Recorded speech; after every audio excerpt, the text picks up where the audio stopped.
Hola a todos y a todas, muy bienvenidos a este nuevo capítulo de Conversaciones en Colorearte.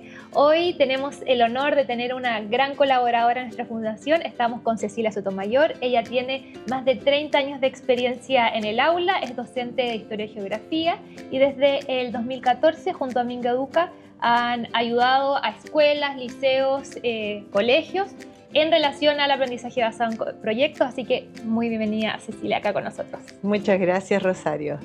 Mira, partamos a lo que nos convoca. Cuéntanos qué es el ABP o aprendizaje basado en proyectos.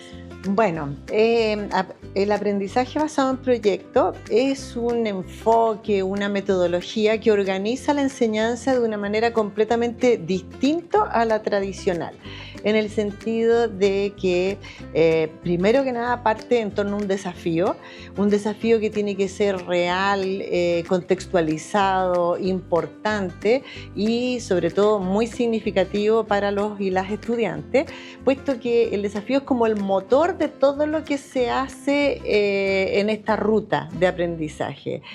Y junto con eso, junto con que se organiza en torno a un desafío, tiene como otras características. Por ejemplo, puede ser enfocado, enfrentado desde más de una asignatura, pasa por etapas, las etapas de investigación, de creación, y termina con un producto público en un proceso que también es público. Otra característica importante que son transversales es que este enfoque potencia mucho la colaboración, la evaluación de los propios aprendizajes. Entonces da vuelta a la manera de hacer pedagogía y el foco, el protagonismo está en los estudiantes, las estudiantes. Esa es como la clave de este foco, de este enfoque. Claro, porque la educación tradicional se centra mucho en el profesor entregando conocimiento o material al estudiante. Esto lo invierte y convierte al estudiante un poco en el protagonista del proceso de aprendizaje, ¿cierto? Exactamente, y para conseguir ese protagonismo tú tienes que capturar sus corazones, tienes que motivarlos y tienes que, por lo tanto, acercar estos objetivos de aprendizaje que nos propone el currículum, acercarlo a la realidad de los estudiantes, a sus intereses, a sus preocupaciones o a las preocupaciones del entorno, de la comunidad. Entonces tiene que hacerse significativo y por eso el desafío es como el motorcito, lo que hace que se inicie una nueva manera de enfrentar. O sea, por eso le da protagonismo a los niños. Eso es lo que le da protagonismo, es que ellos conectan con lo que se va a hacer y aprenden en función de lo que se quiere hacer, porque es un propósito de ellos, es un proyecto de ellos, de ellas, es un proyecto significativo para ellos. En los últimos años hemos visto, por decirlo de alguna forma, un boom del ABP. Sí.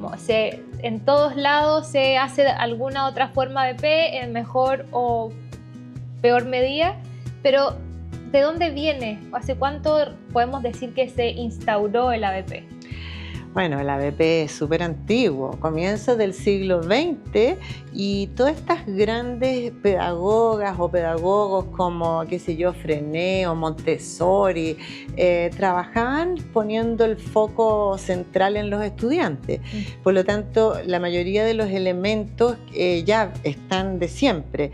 Pero lo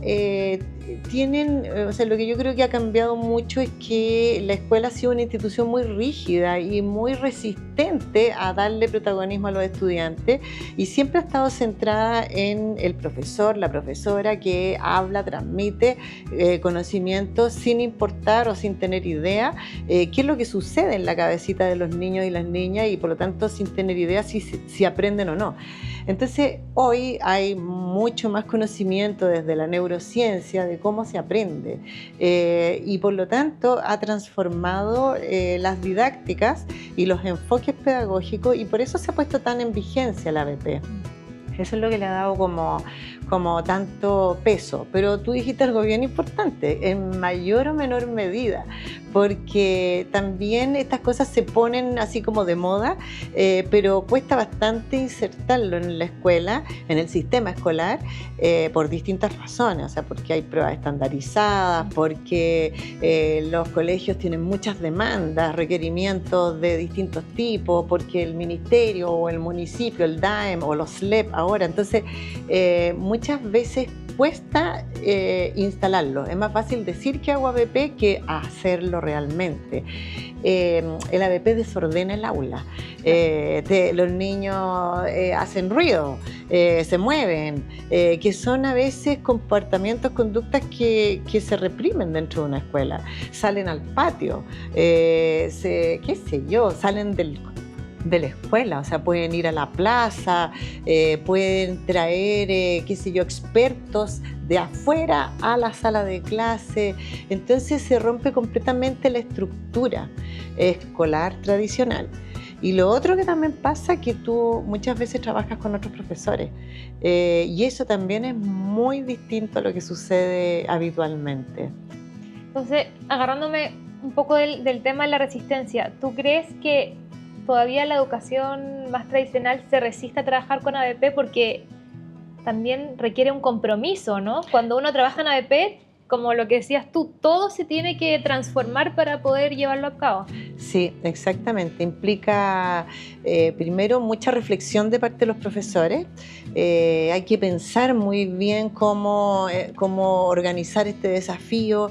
Después hay que acompañar mucho, y el acompañamiento no siempre es fácil porque a veces uno siente que está estresado, que falta tiempo, que la cobertura, que la prueba CIMSE o que hay que poner notas, o sea, cosas como tan domésticas como lo que te exige administrativamente un colegio. Y después trabajar con otros no siempre es fácil. Tienes que aprender a trabajar colaborativamente, que es lo que tú también le enseñas a los estudiantes, pero no es fácil. Aprender a escuchar a otro, integrar sus puntos de vista, ceder, reflexionar juntos. Coordinar los tiempos, que sabemos que los profesores tiempo de planificación mucho no tienen. Sí, y sobre todo eso es una condición, porque puedes tener tiempos no lectivos de planificación, pero lo que muchas veces sucede, que hemos visto que sucede, es que no tienen tiempos comunes, porque no basta con que yo tenga 4 horas o 2 horas destinadas a mi planificación de proyecto y tú también, pero si las tenemos en días distintos, en horarios distintos, no sirve. Entonces hay que ajustar horarios, y eso es hacer un horario en un colegio, en un liceo, es un Tetrix, es súper complejo. Y proyecto demanda tiempos de reflexión y de planificación y de evaluación comunes entre los profesores. Entonces sí, hay resistencias porque... otra también que he visto mucho es que los profesores se sienten como expuestos, porque como el proceso es público y el final, claro, la muestra pública es pública, valga la redundancia, muchos profes como que les da vergüenza, se sienten como evaluados ellos. Pasa algo bien curioso, como que si los estuviera juzgando si los niños cometen algún error, y para este enfoque el error es magnífico porque es una oportunidad de reflexión, es una oportunidad de profundizar los aprendizajes, pero a los profes les da como cierto pudor, diría yo, es bien curioso, inseguridad, sí. Porque cambia el modelo tradicional. En el modelo tradicional tú estás solo. Nadie te mira, nadie sabe lo que tú haces o dejas de hacer. Y de hecho muchas veces se presta a situaciones bien complejas, de mucho autoritarismo o de mucho descuido, mucha indiferencia de niños que se te van quedando atrás y tú sigues adelante y los dejas fuera nomás. Entonces es un enfoque radicalmente distinto.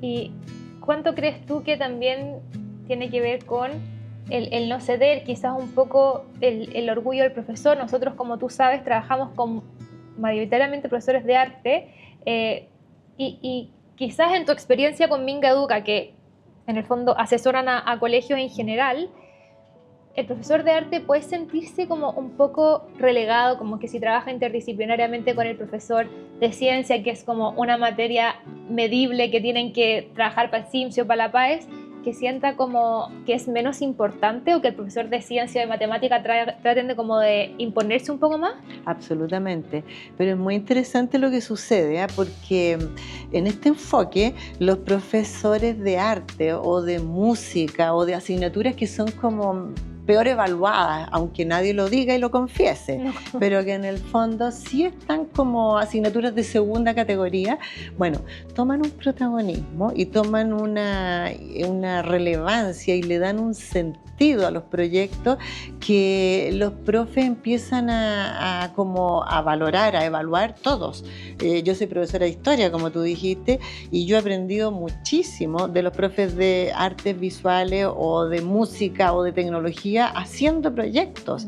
Y tú empiezas como a darte cuenta que cualquier problema del mundo real o cualquier desafío del mundo escolar son problemas complejos, entonces que las disciplinas todas aportan, y artes visuales particularmente aporta mucho, porque es una disciplina muy holística, tiene una mirada muy integrada.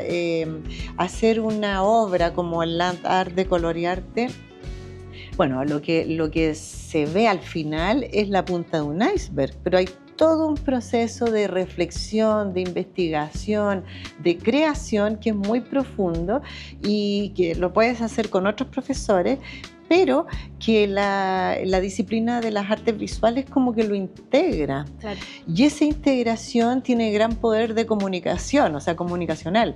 Lo que yo pueda aportar desde historia se ve reflejado en la obra de arte, en la obra de Land Art. Entonces es muy poderoso, me aporta mucho a mí como profesora de historia, para que mis niños apliquen o reflexionen y por lo tanto aprendan con mayor profundidad y mayor sentido contenidos o objetivos de aprendizaje que de historia son muy lejanos. O sea, yo he hecho proyectos con profes de arte hablando del siglo XIX de Chile. Lo más lejano que hay para un niño de 14 años, o sea, imagínate 14 años, siglo XIX, es una lata. Un mundo distinto que no tiene nada se que logra ver. entender, o sea, Nada. demasiado distinto. Demasiado distinto, demasiado lejano, no hay fotografías, no hay filmaciones de esa época, entonces las fuentes son muy de poco acceso, de difícil, claro. O más que escasas, es como que a los niños no les interesan, porque es lecturas. Claro. Qué lata, los El niños son acta audiovisuales, entonces tú tienes que acercar el siglo XIX al XXI.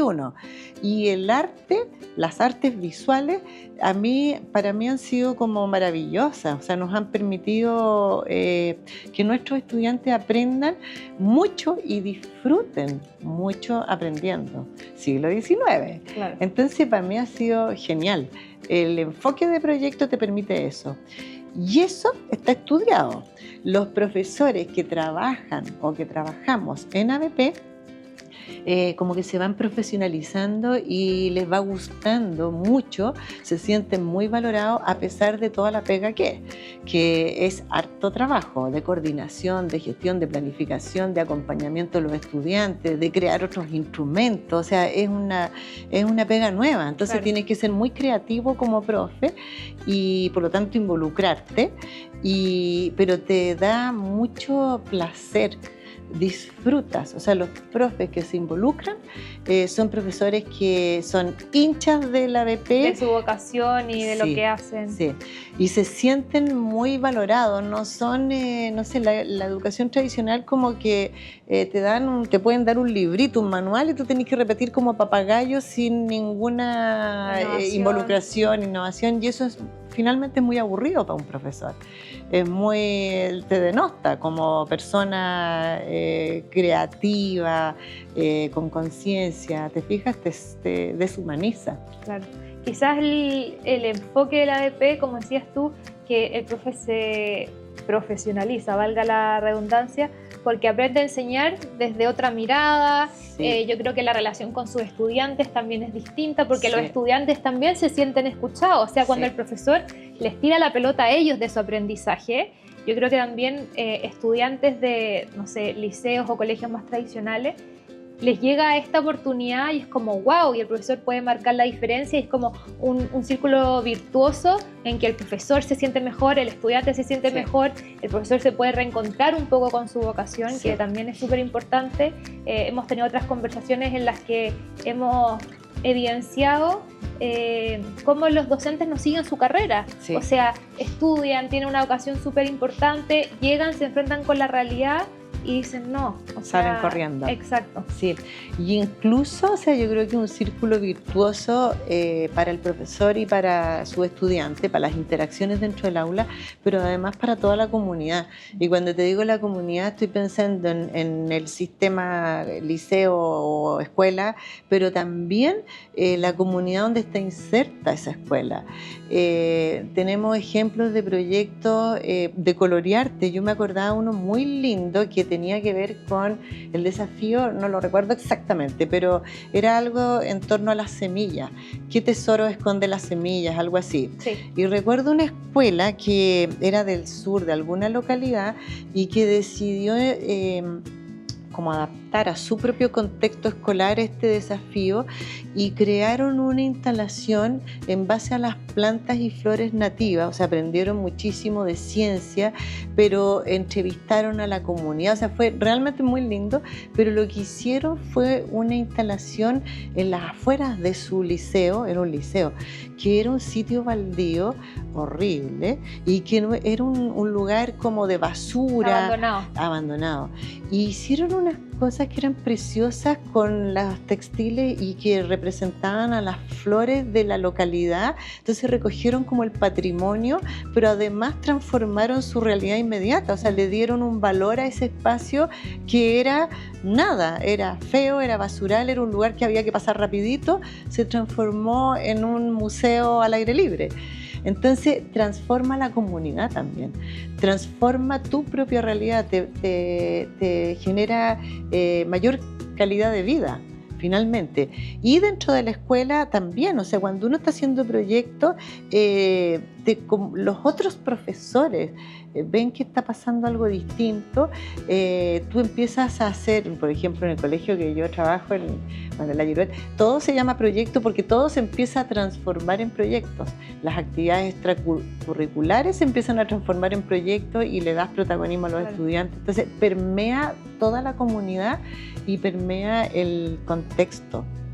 Oye, esta conversación es muy apasionante y podríamos estar hablando como del contexto mucho rato, pero bajémoslo, porque la idea de esta entrevista es que sean herramientas para los profes. Nosotros hemos estado hablando mucho de la interdisciplinariedad de un proyecto, del aprendizaje basado en proyecto, en que hay oportunidades en que un profesor, en este caso como la mayoría de los nuestros de arte, trabaje con uno de ciencia. Tenemos un mix súper interesante, hay veces en que trabaja el de arte con convivencia escolar, tecnología, historia, y otros que son 4 o 5 profesores que mientras más mejor, pero también nos pasa mucho que hay un puro profesor, un profesor general básico, un profesor de una escuela rural que es unidocente o multigrado. ¿Cómo este tipo de docentes puede aplicar la interdisciplinaria en un proyecto? Sí, mira, este enfoque es súper flexible. De partida se puede enfrentar en cualquier nivel. O sea, hemos tenido proyectos preescolares y normalmente ahí es la educadora de párvulo que maneja como todas las áreas del conocimiento y hace unos proyectos preciosos, súper interdisciplinarios. Lo mismo las profes, como tú decías, de las escuelas rurales o profesoras básicas que en general hacen varias disciplinas, varias asignaturas y perfectamente le permite integrar objetivos de esas distintas asignaturas en un mismo proyecto. Y cuando tú vas como subiendo, en general se vuelve más asignaturista, ya hay más profesores y ahí necesitas más equipos interdisciplinarios para que aporten cada profesor desde su disciplina la mirada y las herramientas que permitan ir como respondiendo a este desafío. Pero como te digo, la interdisciplina, o sea, lo puede hacer un profesor solo y lo puede hacer dos o 3 profesores. Y tú mencionaste convivencia. Y ahí yo quiero destacar que los profesores jefes tienen la asignatura de orientación, y los objetivos de orientación son súper importantes porque son los transversales, que son las habilidades para la vida, las habilidades del siglo XXI, y proyecto es una oportunidad única para integrar esos aprendizajes en este proceso de aprendizaje. O sea, es como muy natural, no es a la fuerza. Claro. Oye, y bajándolo aún más, una profesora, un profesor general, unidocente, estamos hablando del contexto trabajando solo, que nunca ha trabajado con un enfoque ADP. ¿Qué es lo que primero debería fijarse para partir desarrollando uno de estos proyectos? Yo creo que tiene que analizar con profundidad su currículum para poder discernir un desafío. Eso es un área que es importante, y desordenar tu currículum, o sea, no pensar que, claro, el ministerio nos propone un cierto ordenamiento, pero es una proposición, y yo creo que aquí hay que desordenarlo para darle mayor contexto y significado. Pero otra patita súper importante para empezar es también mirar a tus niños, a tus niñas, ver qué les gusta, qué edad tienen, qué conversan, a qué juegan en el recreo, qué redes sociales usan, cómo son sus familias, porque el mundo interior de los niños, o sea, hay que capturar sus intereses, hay que entrar en sus lenguajes, en sus preocupaciones. Entonces eso es una segunda parte clave. El currículum, tus estudiantes, y la tercera patita que a mí me parece también clave para empezar a pensar un proyecto es el contexto donde está la escuela. Puede haber necesidades de la institución que hay que considerar. Por ejemplo, yo recuerdo una comunidad escolar que decía que sus estudiantes hablaban muy mal en público. Entonces, esta dificultad de comunicación sirvió de plataforma para empezar a pensar proyectos que sí o sí, claro, incorporaran la comunicación oral, y por lo tanto el profesor de lenguaje y de arte tomando un protagonismo importante. Pero además de necesidades como de la institución o el contexto de la institución, oportunidades que están afuera.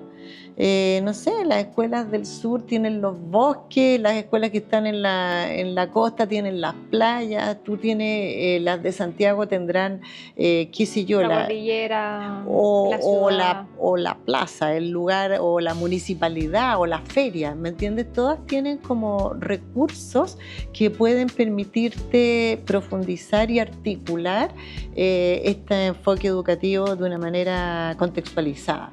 Y por ejemplo, esa escuela que yo te contaba que tenía un sitio baldío, imagínate, aprovechó el sitio baldío como parte del contexto para desarrollar un proyecto transformador. Exacto. ¿Te fijas? Entonces, esas tres patitas, o sea, el profesor tiene que empezar diciendo ya, mis objetivos de aprendizaje, y si hay cruce con otro profesor, mejor, cuáles oportunidades vemos en este cruce, pero cómo son nuestros estudiantes, que no porque tengan 10 años o 15 o 17 son todos iguales. No, claro.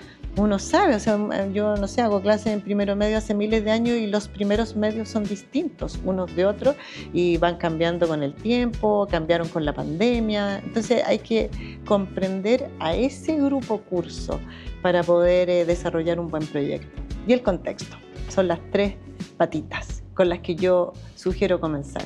Sí, entonces sigamos en este orden de lo práctico para los profes. Algunas dinámicas para fomentar el trabajo colaborativo, porque sabemos que generalmente en la educación tradicional es súper individualista, yo me quiero sacar la mejor nota, yo quiero ser mejor que tú. ¿Cómo podemos propiciar el trabajo colaborativo en este tipo de proyectos? Sí, es súper importante porque es contracultura, como estás diciendo tú. La colaboración, lo primero es tener que los niños, las niñas tengan mucha claridad de cuál es el objetivo común que tienen cada equipo dentro del grupo curso. Y el objetivo común es responder al desafío, pero una cosa es que el profesor tenga claridad del desafío y otra que los niños tengan claridad del desafío y que lo parafraseen con sus palabras. O sea, una real comprensión se ve cuando los niños son capaces de explicar qué están haciendo, por qué lo están haciendo, para qué lo están haciendo, que sería ese objetivo. Y cuando los 4 o 5 niños que conformen ese equipo comparten ese desafío, lo comprenden, pero lo comparten, o sea, es también un desafío personal, ahí se dice que estamos en el primer elemento que es la base de la colaboración, que es sentir que somos uno para todos y todos para uno, que somos un equipo. Se habla de pasar de grupo a equipo de trabajo. Y eso el profesor, la profesora tiene que generar ese salto, ese cambio. Y eso significa que tiene que generar instancias de compartir entre los estudiantes que forman un grupito, que lo pasen bien, hacerles actividades, ponte tú, búsquedas del tesoro, otra profesora que los hacía salir con permiso de los papás, depende de la edad, fuera del colegio y que tenían que, por ejemplo, ir a comerse un helado o cualquier cosa, pero después tenían que contarle al curso qué habían hecho y cómo lo habían pasado, o actividades como hacer logos que te identifiquen, o sea, actividades que vayan generando vínculos entre los niños ¿Como y niñas. pertenencia? Exactamente, pertenencia, identidad, somos este equipo. Y cuando tú te sientes parte de este equipo y nosotros tenemos que hacer esto o queremos hacer esto, vas... en el fondo hay otras técnicas, pero que son secundarias. Cuando tú sientes pertenencia se va puliendo las interacciones y va fluyendo más la colaboración. Ponte tú, hay montones de dinámicas para que todos hablen, los roles que van cambiando, o sea, en una ocasión o una semana tú eres la que toma apuntes y yo soy la que organizo las tareas y me preocupo que todo, y después va rotando esos roles. Entonces hay un montón de técnicas para ir trabajando y avanzando en la colaboración, pero la base es compartir el objetivo y sentirte parte de. Y, por ejemplo, otra cosa es aprender a ceder. Muchas veces se forman peleas y no, porque tú siempre descalificas lo que yo hago y siempre dices que lo mío está todo malo, entonces yo no pienso hacer nada más. Y tú vas a decirme que tú eres súper floja y siempre estás jugando y siempre te distraes y miras el celular y nosotros estamos todos trabajando y yo estoy cansada porque tengo que hacer todo lo tuyo. Eso es un clásico. Y desarmar esa dinámica exige tiempo, no tenerle miedo, porque los conflictos son parte de la vida, y enseñarles a los niños a escuchar y integrar. O sea, la idea mía no es lo que va a quedar en el resultado final. La idea tuya tampoco. Es la idea de ambas. Y eso es una idea diferente, que incorpora elementos de tus ideas, de mis reflexiones, de tus reflexiones, y que hace sinergia, que es mejor que la solución que yo podría haberte dado o tú podrías haberme dado. Entonces, aprender eso implica cortes evaluativos, reflexión sobre lo que estamos haciendo, autoevaluación de mis aprendizajes, evaluación de los aprendizajes o los aportes tuyos. Entonces, la evaluación y la colaboración, la evaluación formativa y la reflexión, la metacognición de lo que yo estoy haciendo están súper vinculadas a la colaboración, porque en la medida en que yo voy comprendiendo cómo estamos avanzando al desafío, qué estás aportando tú, qué estoy aportando yo, la colaboración va fluyendo. Entonces ahí el profesor, la profesora también tiene un rol de escucha súper importante. Súper importante. O sea, ir descifrando porque hay veces en que los niños, sobre todo los más grandes, van a poder ir resolviendo sus conflictos solos, pero cuando son más chicos, yo creo que es mucho más importante como el rol de mediación de estos procesos. Incluso yo te diría más, porque muchas veces se entiende como el trabajo colaborativo como ya, hagan, y no generas ninguna condición para que los estudiantes hagan, y todas las edades, los grandes también, o sea, si han hecho más trabajo colaborativo en su historia escolar, claro, van a tener más herramientas, pero hay peleas y a veces se juntan con temas como sociales, de cosas que pasaron afuera del colegio, entonces el profesor, la profesora tiene que estar súper atenta y tiene que dejar momentos para la reflexión y también, en caso que sea necesario, para mediar. Y ahí los equipos psicosociales también tienen un rol súper relevante porque pueden apoyar muchísimo haciendo actividades que permitan que fluya la comunicación o actividades que ayuden a resolver conflictos, a negociar. Yo para resolver un conflicto tengo que aprender a negociar, claro, a soltar una parte y llegar a una respuesta distinta. Y a veces conversaciones individuales. O sea, muchas veces puede ocurrir que haya como una pelea campal y yo no quiero trabajar contigo y que tiene que ver con otros temas que me están pasando en mi casa. Oye, entrega un input súper importante. Sí. O sea, el profesor puede visualizar una cantidad de aspectos externos dentro del trabajo en ABP súper importante. Absolutamente. Por eso te decía que la asignatura de orientación de jefatura de curso van de la mano con el trabajo de proyecto porque el rol de orientación es un poquito eso, ¿no? Y el rol del profesor jefe es ir acogiendo a sus estudiantes con el apoyo del equipo psicosocial, pero es la pega que tienen que hacer, hacerse cargo de sus estudiantes de una manera más integral. Y proyecto te lo permite, te lo facilita. Así que sí. Y todas las edades, ¿eh? Hay profes que creen que pueden soltar a sus niños, no. Tienes que estar atento, tienes que pastorear, tienes que estar mirando lo que sucede. Y también, o sea, yo te diría que es un aprendizaje para la vida, porque después en las relaciones laborales, ya sea como profesor o como cualquier otro oficio que tú hagas, la colaboración es necesaria si uno no trabaja solo, nunca. Tienes que aprender a relacionarte con los otros, a resolver tus diferencias, sobre todo ahora, en estos tiempos, en que la intolerancia, y ahí ya nos pasamos al mundo mundial. Claro, estamos todos muy reactivos. Sí, y nos cuesta ponernos de acuerdo como humanidad. Y eso genera problemas que son, vitales. Nuestra supervivencia depende de que colaboremos y de esa capacidad del ser humano que es colaborar. Entonces también hay que practicarlo y enseñarlo y acompañarlo dentro de la escuela. Una cosa que nos preguntan mucho, que es súper concreta, los profesores que participan en Colorearte, y que lo mencionaste antes, pero para que lo reforcemos en esta pregunta, el tema de la evaluación, porque claro, tenemos la evaluación formativa, pero también nos preguntan cómo pongo notas, a qué le pongo nota, porque ellos también tienen que enmarcar su proyecto, su proceso de Colorearte dentro de su asignatura. Entonces, ¿cómo lo podrían hacer? Sí, es súper buena esa pregunta porque es una inquietud que yo también he visto como Minga Educa. Sí, es un tema que es, o sea, estamos insertos dentro de una escuela y la escuela tiene que poner notas, está dentro de un sistema administrativo que tiene que poner notas.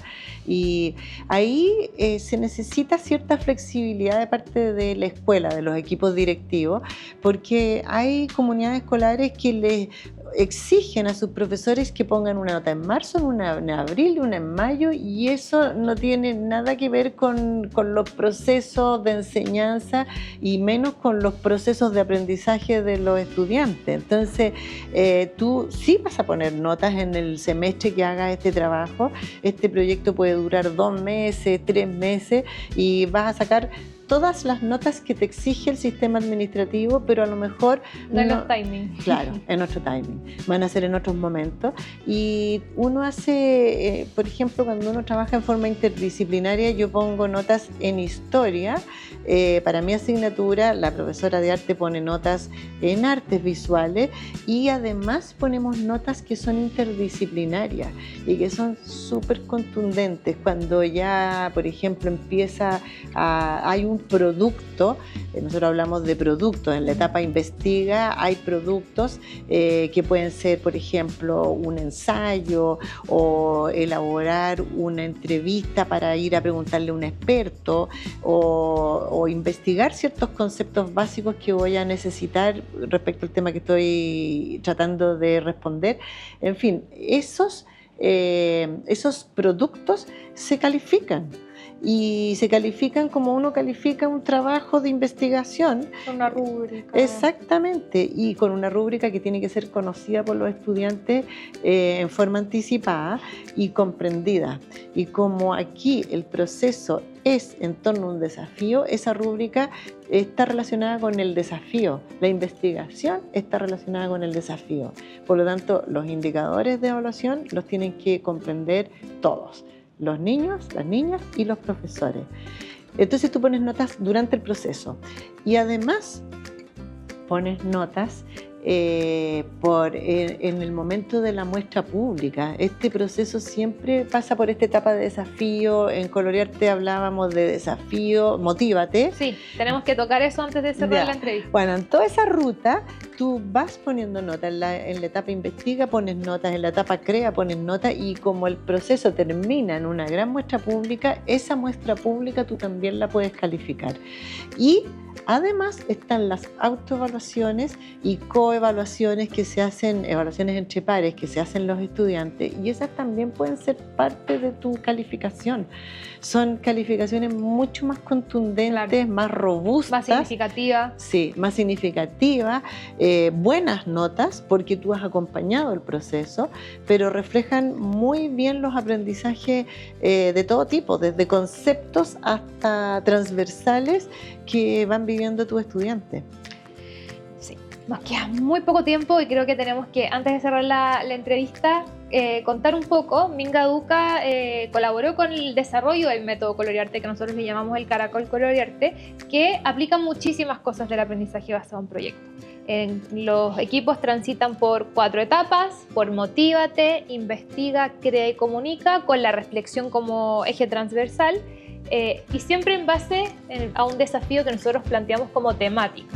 Sí. El año 2024, las flores, fueron semillas, polinizadores y así, muchas temáticas para atrás.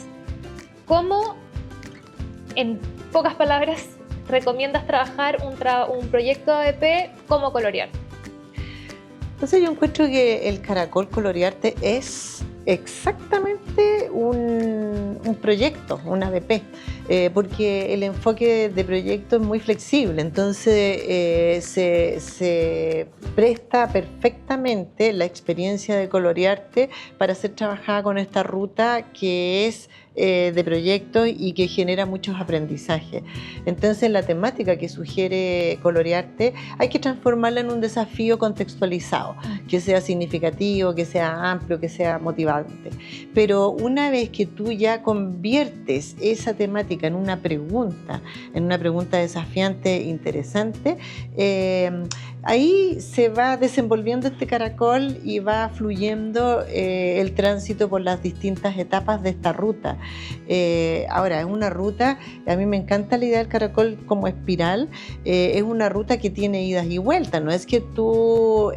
tac, claro, ¿no? Yo te diría que ya el desafío sí es una instancia inicial, porque normalmente en el caso de Colorearte tú puedes hacer un lanzamiento de este proyecto cuando llegan los materiales, pero has precalentado antes con los profesores de asignatura y has generado una pregunta.